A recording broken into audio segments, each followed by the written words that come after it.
There was recently a mass event that happened at a school in Wisconsin by someone named Samantha Rupnow. As you can see, judging by this picture of her alone, you can already tell she's not exactly a sane individual, and what transpired here would become a story of somebody's slow descent into insanity that goes far beyond a typical crazy teenager. Remember to like the video and subscribe for more content. Now let's not waste any more time here and see what happened. On the morning of December 16, 2024, a mass shooting would be announced at the Abundant Life Christian School in Madison, Wisconsin. It looked to be a pretty bad situation as numbers weren't concrete yet, with what looked to be heavy amounts of police activity surrounding the school nearby area, and 12 initial injuries were reported with the shooter said to be eradicated, meaning this was a pretty bad one altogether, but details are still sparse as ambulances rolled in and the news spread about. Eventually people found out it was 9 total people injured, 3 dead including the shooter, and 6 others with various injuries ranging from serious to critical. Now at first police declined to disclose the gender of the shooter because they were likely still trying to confirm details as this news was coming out at a rapid pace, and later on would confirm the 2 other dead were a fellow student and teacher in an update to the press. 2 other people have died. That died were a teacher and a teenage student. Now obviously I already showed y'all that the shooter was Samantha earlier, as despite the police eventually confirming the shooter was female and 15 years old, the internet was on this case the moment it dropped and found that information out within the hour the news started to spread around. In fact, they'll find her Twitter account Postal Brained, an account she made just 9 days before the shooting mind you, in which the name is already a reference to the popular video game series Postal, where you play as the postal dude going about his life and causing chaos if you so choose to play as such. It's obvious she was a fan of the game as it tends to attract an edgy crowd and is often joked about in gaming circles for having weird fans, so it comes as no one's surprise that the day of the shooting, Samantha decided to dress similarly to him to fulfill her dark fantasy once and for all, taking a picture in a school bathroom holding up an OK hand sign for everyone to see. The OK hand sign has recently been attributed as a racist symbol in recent years, as in 2017, 4chan users would start Operation O-Triple-K to troll people into thinking the OK hand sign was a racist dog whistle. The thing is, actual stupid racists unironically took the bait and started to use it as such in their circles, with 4chan trolling too close to the sun as it actually became used in these racist and edgy groups online in the process. It's even been used in reference before with another situation like this, as in the 2019 Christchurch shooting, the suspect Brenton Tarrant would flash it in court very obviously in this negative context. So seeing that Samantha did it as well clearly meant she had knowledge on mass casualty events like this. The very first post on Samantha's Twitter account was a video showing a text message saying that she doesn't have a lot of time anymore, very clearly hinting 9 days prior that she was ready to follow through with her attack. The video features footage of Anton Lundin Peterson, a 21-year-old Swedish racist who stabbed 3 people to death with a sword at his school predominantly inhabited by immigrants in Trollhättan, Sweden back in October 2015 before the police eliminated him. So we can clearly see that racist radicalization was part of her influence as well, given all these hints going on, and so she would drop her manifesto below the bathroom picture to show the world why she did what she did. Except she forgot to make it public, and given she's now dead 6 feet under, I don't think my request I sent for access will be accepted anytime soon. A message will leak out from Samantha's supposed Discord account Brained Out of part of the manifesto she was working on and shown it off to her online friends. The section itself is a very emotional rant about how she hates men and women who don't stand up to men, saying the only solution to solve this issue would be to exterminate every last one of them and that she'll be the beginning of this new age, even if it costs her own life in the process. She also name drops Radfem Hitler, a Twitter user who is very anti-men, and given the connection to Anton and his racist attacks, I think that makes it pretty clear that Samantha was likely racist herself. So it comes to no one's surprise that when looking up the name Brained Out online, one will come across an account on a smut website following one single person, a person that just so happened to specialize in incest and race-based stories, showing her to be yet another ironic but expected twist as somebody whose brain was far too fried despite only being a 15-year-old teenager. The full name of Samantha's Discord account would be Crossixer, and when googling the username you can find an account and watch people die commenting on a variety of videos on the site, and notably when checking out her account now she'd end up getting banned right after people found out she was a Wisconsin shooter. It's very obvious that she was sick in the head, very likely racist, and obsessed with school attacks and other attacks like herself, as in that picture I showed of her earlier you can see her wearing the t-shirt of the band KMFDM, a German industrial rock band. It comes as no one's surprise that this is a reference to Dylan Klebold to the Columbine massacre, as there's footage of him wearing a shirt of the band months before everything went down, showing just how fried this girl's brain was. Also in researching more I found out it was the same exact shirt his accomplice Eric Harris wore as well, further showing the blatant references to them. All people were waiting on was the manifesto, as while the one leaked online did seem pretty interesting, there's no way to actually verify if she wrote it or not, so everybody would sit by and wait for the eventual leak given how things have been going so far. After people kept trying to search around for the manifesto, Twitter user Slatism would end up getting into contact with an ex-boyfriend and get her hands on it, posting all 6 pages online for the world to see. It's titled War Against Humanity, but in all honesty when reading it, Samantha comes off as a whiny teenager who hated her parents in the world like most teenagers do when they're growing up. Only this time, given what she's done, she was a lot more deranged than most in general. Now, I'm fairly confident it's against YouTube TOS to go through entire manifestos like this, but like I said earlier, it's just really boring angsty teenager stuff to be frank, so thankfully we don't need to break this down piece by piece because there's not much substance going on here. Highlights include how Samantha hates the population and that the scum and whores of the earth should be eradicated in expecty, edgy teenager fashion, and of course she will go on to talk about her disdain for black people, quote, N-words though, worse, once you sleep with one you are one, unquote, because that's usually run of the par for most incels, and in this case femcels, to act like online because they're complete and utter losers. She even has this part where she says how she'd rather be dead than like the rest of society and that she's part of the real thought and real revolution, as if anything she believed in mattered outside her own deranged mind of hers. Samantha would even show her admiration for 3 mass attackers in the past, the first being Pekka Erik Alvinen of the Jokela school shooting at Jokela High School in Finland back on November 7, 2007. The second would be Arda Kukakyatim, a neo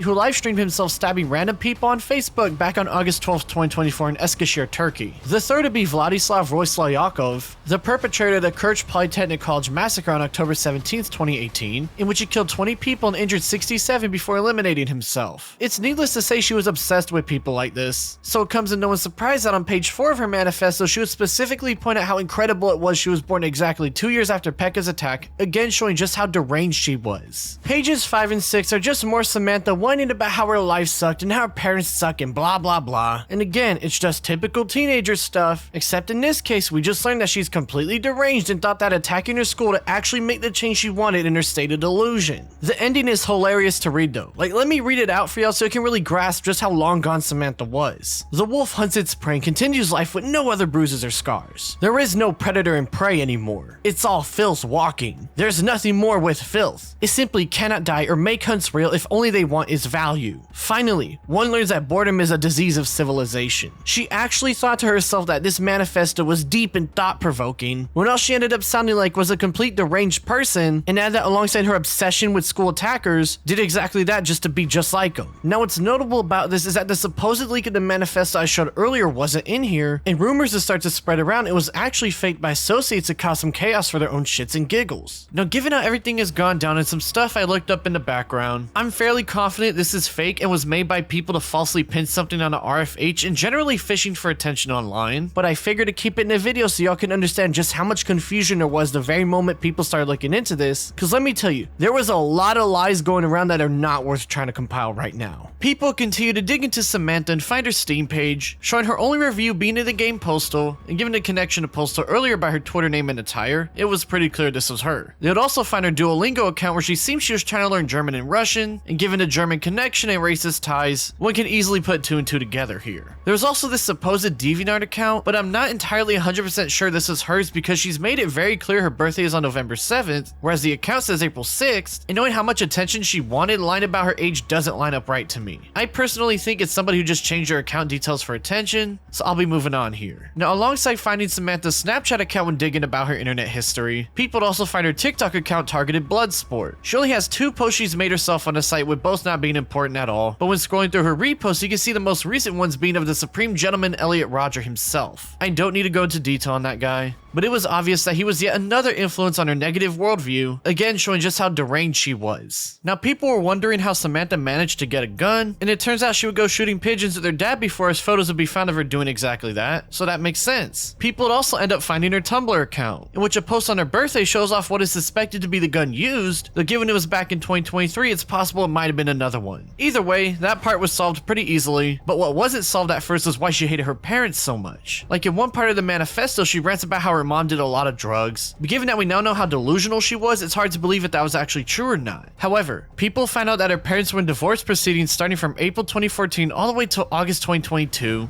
meaning that for half her life she was living in a situation that hints at the true reason why she resents her parents so much. Given she's dead now, it's safe to say this is the case unless something important comes out saying otherwise in the future. Now there was just one more question hanging around, and that was when it turned out she actually wasn't named Samantha, it was Natalie. Samantha was just a name she chose to go by both in real life and and online. Now I tried looking into this as much as I could. I even looked up the names of other females who committed acts like her, but I couldn't find anything that would pinpoint a reason to why she did this. The best thing I could think of is that it was her way of trying to disassociate from her family given how much she said she hated them, but that's purely speculation, so take that however you will. Now, when looking into Samantha and this whole story surrounding her, I learned about some very crazy shit that while certainly would sound insane, when breaking it down here it actually makes sense, just bear with me here. So, we know that Samantha was radicalized by the internet, that's a fact. Well, soon after the news started to spread around, some people online would start to make pedophilic comments about her age and her body and such, and others would even make tribute photos, showing that there's some very nasty people keeping up with this stuff. Alongside this, there'd be a leak from a Telegram channel she was in, and the reason I say that is because the owner would make a post the day of the shooting implying as such, quote, "Oh nah, blood thought she could shoot up a school and leak this channel," unquote. Saying that she would leak the channel confirms her account was in it, as people would therefore be able to connect the two together, and the owner will end up deleting everything between the day he made it to when he announced it as such, meaning that people were too late to see what was being said in there. However, people see that the owner's profile picture had the number 764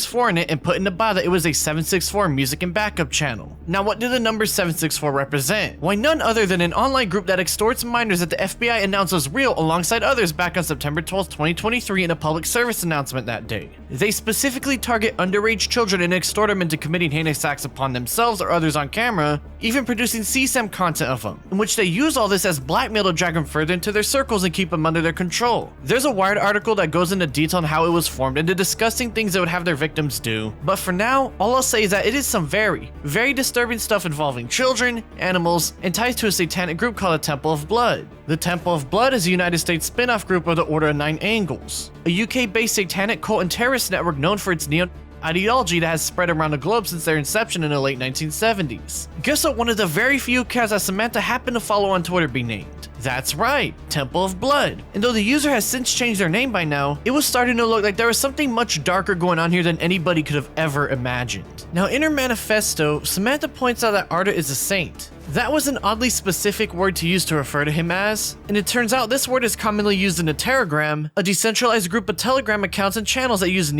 ideology to further their movement of accelerationism, basically to fast forward the downfall of society through means of influencing the impressionable youth to cause chaos, making their own books of hateful and impressionable rhetoric they call manuals to groom said youth on how to carry out these acts of violence. The way to becoming a saint would be if a person met these 5 criteria: being of white race, conducting a deliberate attack, having motive to kill those who threaten the white race, scoring a kill of at least 1, and sharing the worldview of white supremacy. Arda has actually produced his very own manual called the Mass Cleaner Manual, and at one point he names off a handful of saints and specifically says that he would become one soon, and given Samantha only referred to him as a saint whereas the rest weren't, it's safe to assume she understood this terminology and therefore was at least aware of these circles if not part of them in some aspect. As these connections, even if they're not 100% super concrete but still a bit solid, were being made, the craziest thing would happen. Despite being confirmed dead, Samantha's Twitter account would go private at around 2,700 followers, meaning that something was very afoot here. It wasn't either of her parents who did it either. It was somebody who said they were a friend of hers and were locking the account, not elaborating any further and locking replies as well. That's not all this friend did, however, as they would start to block everybody who was following the account, going down from 2,700 to 2,300 followers, eventually stopping at a total of just 12 followers remaining. It was pretty obvious that whoever was in control of this account now wanted to make sure nobody could see anything that was being said on it or make any more connections to any of the people she was following. As for why this person didn't just delete the account despite making it very clear they don't want anybody looking into it, I think it was because if people saw it was completely gone despite knowing Samantha was dead, it would have gained many more eyes on it much quicker. The thing is, by removing almost every follower, it showed that there was another motive going on here, otherwise why not just lock it and leave it be? Blocking just under 3,000 accounts isn't a simple task, it's somebody who put a plan into motion, and that's suspicious enough to warrant speculation beyond it being just a friend, but somebody trying to hide something. As far as Samantha's following account going from 11 to 9, I think that's more related to the people she was following going AWOL before anybody looked into them, but that's purely speculation on my end. I should also point out it seems that the most followers she had was around 20 right when people found the account, so yeah, I figured to point it out for y'all.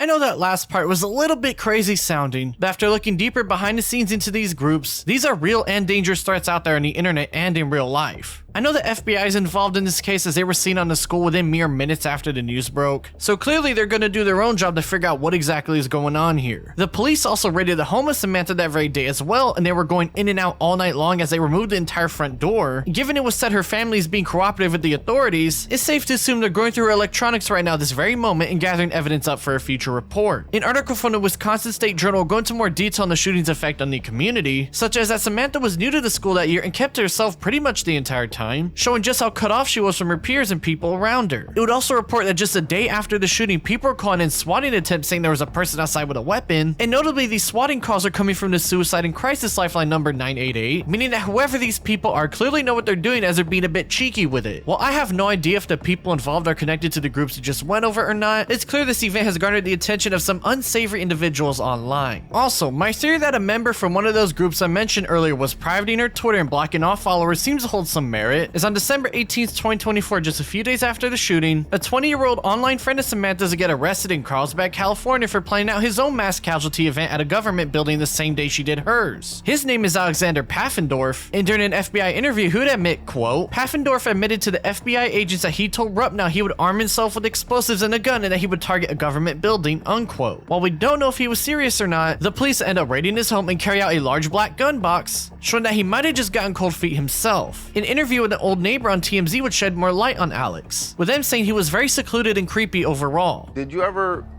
have any reason to believe that he would, anything that made you think violence when you saw that he was capable of violence, any action that you saw from him? I honestly, the first thought, which I was talking to my neighbors about last night, was I'm like, he looks like someone that would shoot up a place. It's so scary to say, but it's the feeling and vibe he gave off. And I told a couple of neighbors last night about it, and they said, sadly, we're not shocked at all. Either way, he's probably facing some time behind bars himself, so good riddance if you ask me. Oh, and it's still ongoing, as on January 22nd, 2025, 17-year-old Solomon Henderson would shoot up his high school, Antioch High in Nashville, Tennessee, injuring one and killing both himself and another student. In his manifesto, he would point out that he went by the name Groitzel on Twitter, and Groitzel just happened to be one of the accounts I ran across when investigating Samantha Rupnow, and in fact, he would be seen telling her to livestream her event when commenting on her page. Since she didn't do it, he would try to do so on his own, but the only footage that was properly saved was just him walking around the school before he did it. He was very obviously connected to Samantha in some way, and trust me, I know more stuff is gonna come out about this kid, but I wanted to add this here to show y'all just how interconnected all these mass events are. It's very obvious by this point that Samantha was disturbed, and if you ask me personally, I believe she was wrapped up in one of these online groups and got groomed into doing what she eventually did. That's just one of the many things they do to their victims, especially on the Telegram, and I feel now that this has become mainstream enough, we're going to be in for some very interesting information once the authorities drop their report on Samantha in the next couple months. Even if no direct connections come about, there's still enough to make strong implied connections to these groups at the very least, and I feel this is just the beginning of something far more darker than we could ever grasp. However, Samantha here isn't a victim at all, as she would end up committing the acts they so encourage people to do, taking the life of two innocent people in her delusional rage against the world. 14-year-old freshman Ruby Patricia Vergara and 42-year-old teacher Erin Michelle West. That's not to mention the other 6 people she sent to the hospital as well, showing just how deranged and disgusting she was at the end of her short existence in this world. Despite her attempts at mass violence, Samantha will only be remembered as a complete and utter loser who really thought that she would cause some sort of revolution, so hopefully she's burning 6 feet under for the rest of eternity as people mock her until the end of time. Shout out to my channel members for helping support my content, and shout out to my bestie tier members Ras Roland, Nami, Cody, Laura Hertzman, Cheems, Mystical GB, and Hyper aka V. Go check out my Patreon and YouTube memberships if you want to support me yourself in the description below, and I hope you join as soon as you can. As for those other groups I mentioned earlier, I think things are going to ramp up significantly in the FBI side of things, because after researching some more behind the scenes, these groups have become a recurring theme whenever a mass casualty event happens or are thwarted from happening. Trust me, it goes deeper than I ever expected, so until next time, all we can do is wait and see what the government says in their eventual report.